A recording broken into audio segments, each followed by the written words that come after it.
I have been working through the Hebrew scriptures, doing a survey of the different books of the Old Testament.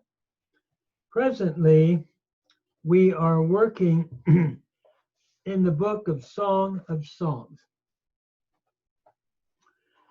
As to the title, it derives its title from the Hebrew Shir HaShirim, meaning the very best of songs. The Septuagint translates it Asma Asmatan, and the Vulgate Canticum Canticorum. And from the former comes the name Canticles. As to the author, as usual, the critics late date the books. The critics, I should say, late date the book into the time of the 3rd century BC.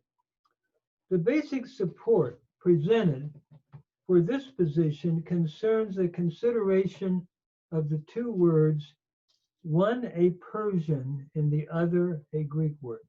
Therefore, it is concluded that the book must be late enough to include these words, and thus make the book non-Solomonic in authorship.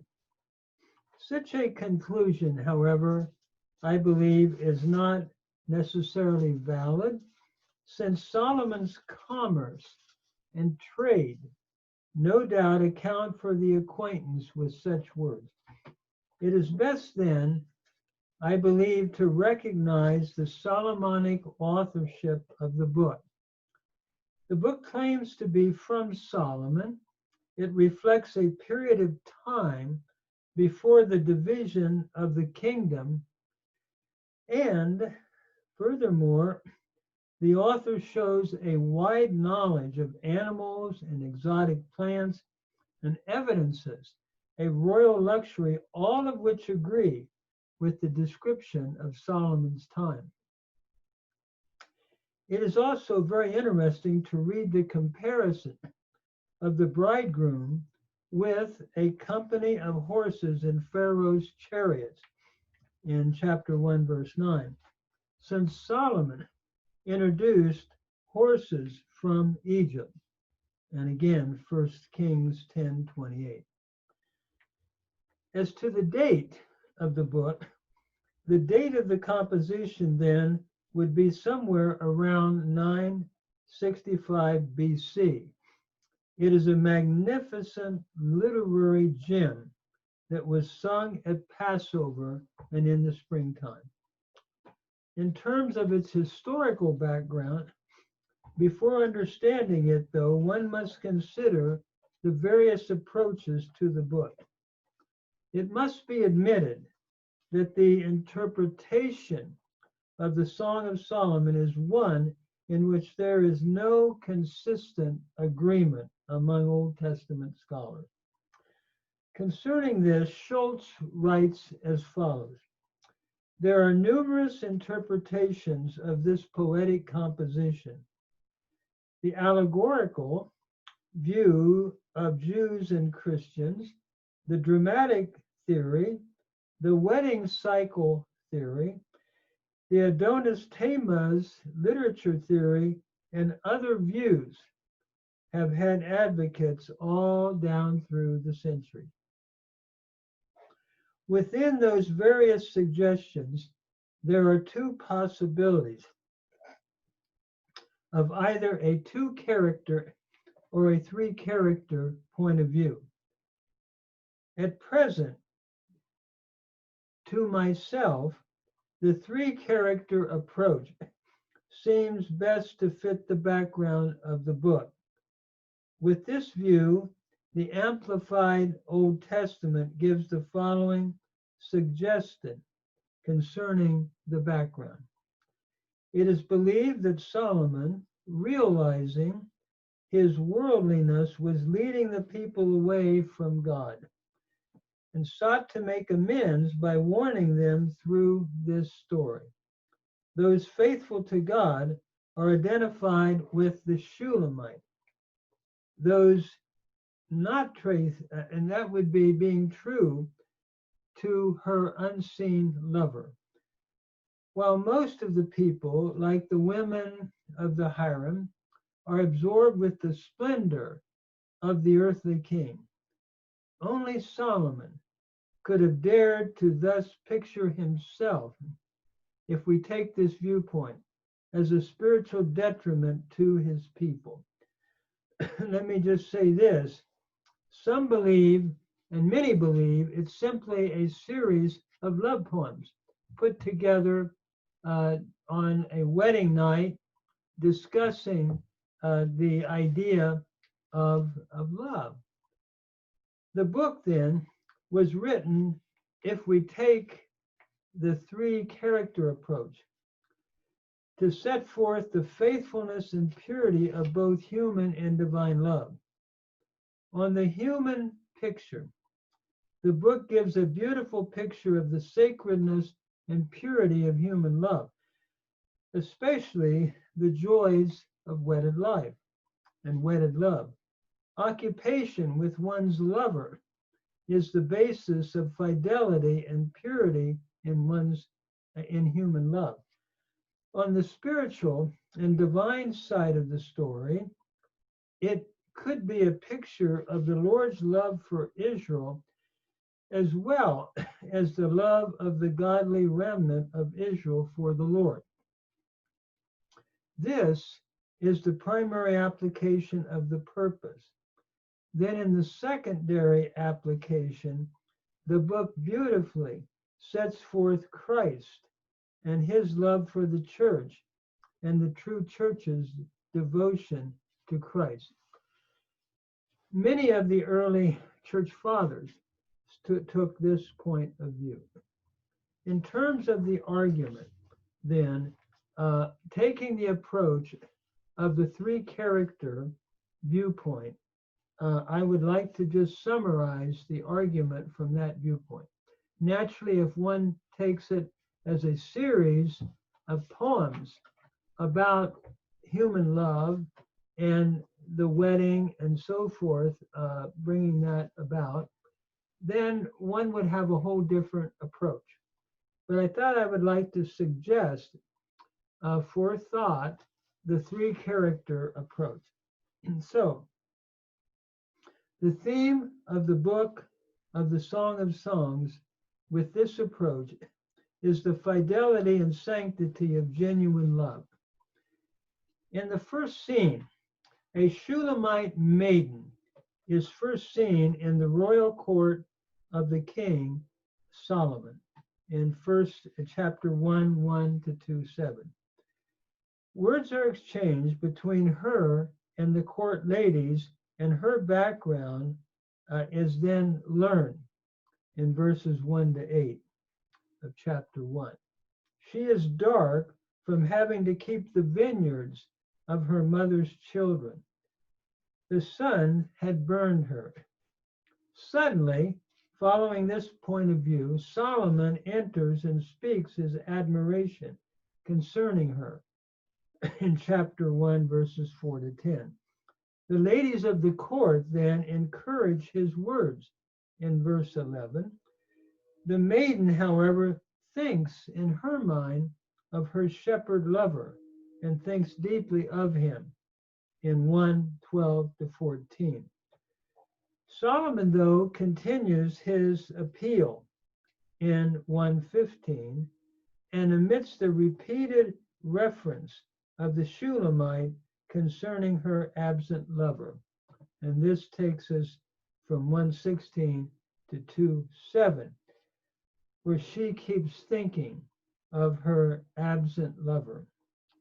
In scene 2, the memories and dreams of the Shulamite for her lover are then given in 2:8 to 3:5.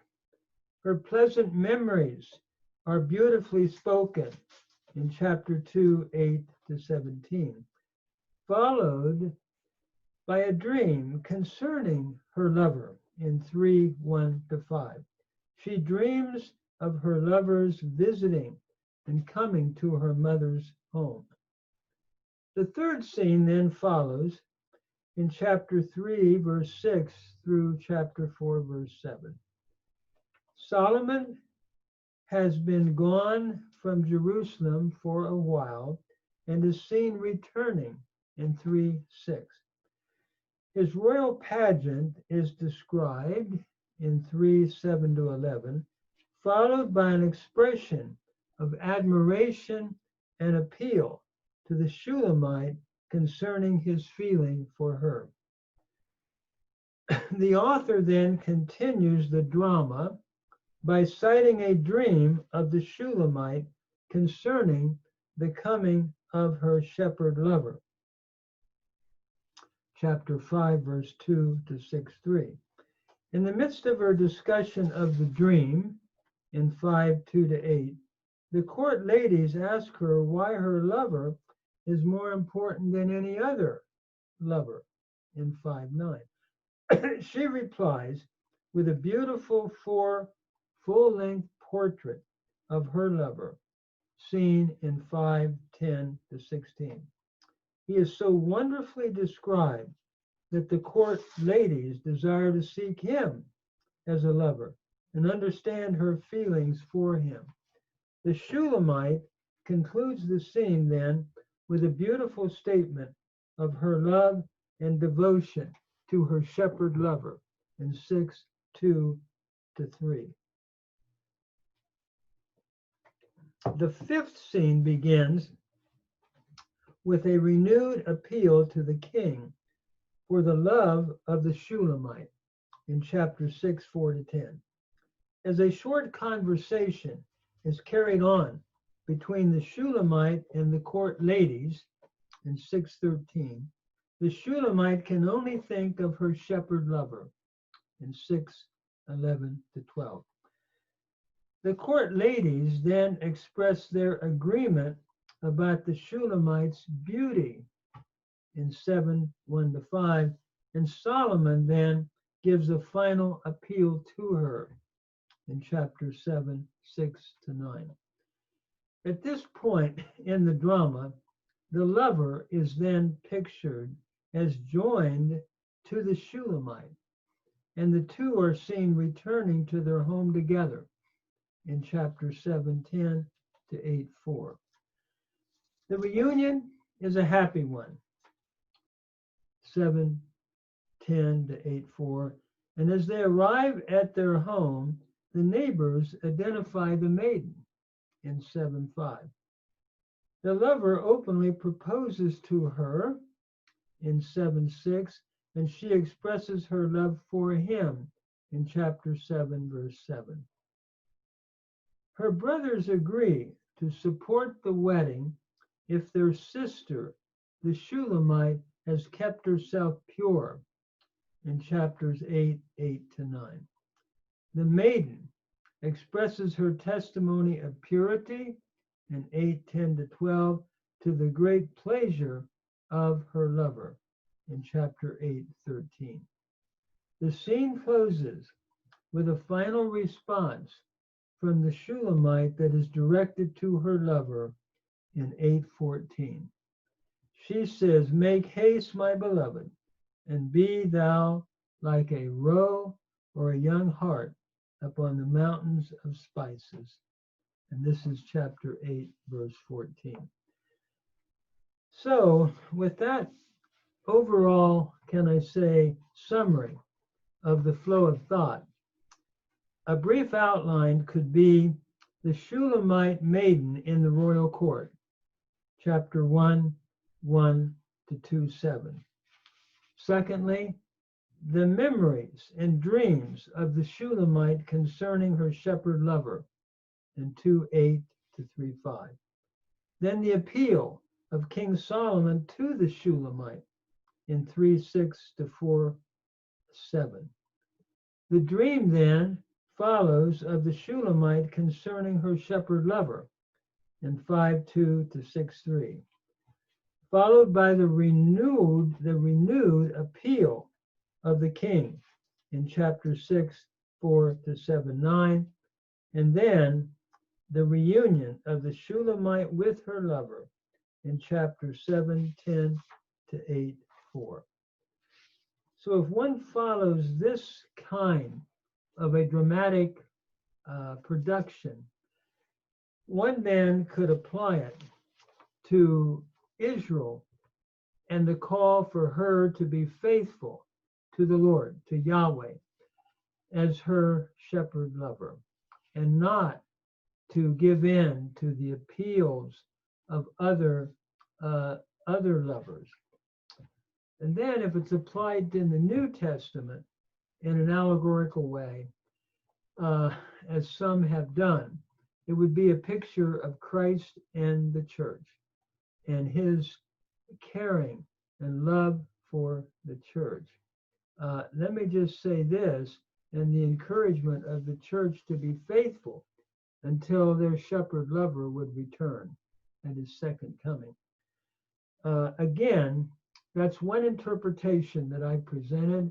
Some believe it's a series of poetry or psalms or songs written on the wedding night to express love between husband and wife. And so some would take that approach to the book. I have suggested the other approach of the three-character point of view to give that perspective a possible hearing. So again, thank you for listening to this survey.